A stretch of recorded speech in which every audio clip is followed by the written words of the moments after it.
আসসালামু আলাইকুম। কৃষি খামারের পক্ষ থেকে আপনাদেরকে জানাচ্ছি স্বাগতম।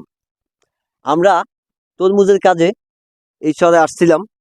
এই যে এই চরটা দেখেন, এই চরটার ভিতরে আমরা আসছিলাম তরমুজের কাজে। তো ১ মাস আগে আসছিলাম আর কি। এখন আমরা গাছ লাগাইছি, এই গাছগুলাকে লালন পালন করতেছি ফল মানে আনার জন্য। এখন মনে করেন না, এই যে আমাদের গাছে কিন্তু ইনশাল্লাহ ফল করা ফালাইছে। যাক, এই আমাদের কষ্ট কিন্তু সফল হইল। তো এই কষ্টে সফল হওয়ার পিছনে শুধু কৃষি খামারের পক্ষ থেকে শুধু তাদের এটা না, এটা আমাদেরও গর্বের বিষয়, কারণ আমরা কাজ করি। তো তো এটা আমাদেরও আনন্দের বিষয়। যদি এখান থেকে তারা না সফল হয় তাহলে আমাদের মনে কষ্ট থেকে যায়।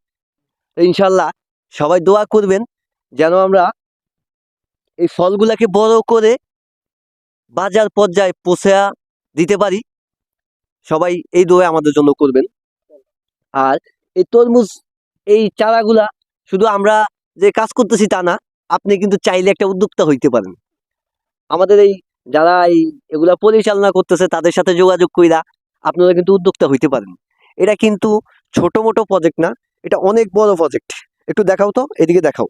এটা অনেক বড় প্রজেক্ট, পরে ৩০০ কানির প্রজেক্ট। ঠিক আছে, এই প্রজেক্টে মনে করেন না যে হাজার হাজার লোক খাটতেছে। চাইলে আপনিও কিন্তু উদ্যোক্তা হতে পারেন। আমাদের বড় ভাইয়ের নাম্বার দিয়ে দেওয়া হবে। মনে করেন না যে আপনারা এখানে উদ্যোক্তা হয়ে আপনি এটাতে অংশগ্রহণ করতে পারেন। ঠিক আছে, এই টাকার জন্য আপনি বিদেশ যাওয়ার দরকার নেই, বাংলাদেশে থাইকেও আপনি অনেক কিছু করতে পারেন। ঠিক আছে, তো এই ভিডিওটা আমার বড় ভাই একটা নাম্বার দিয়ে দিবে, ওই নাম্বারে যোগাযোগ করে ভাইয়ের সাথে আপনি যদি উদ্যোক্তা হন তাহলে যোগাযোগ করে এটার সাথে যুক্ত হতে পারেন। আসসালামু আলাইকুম, ভালো থাকবেন।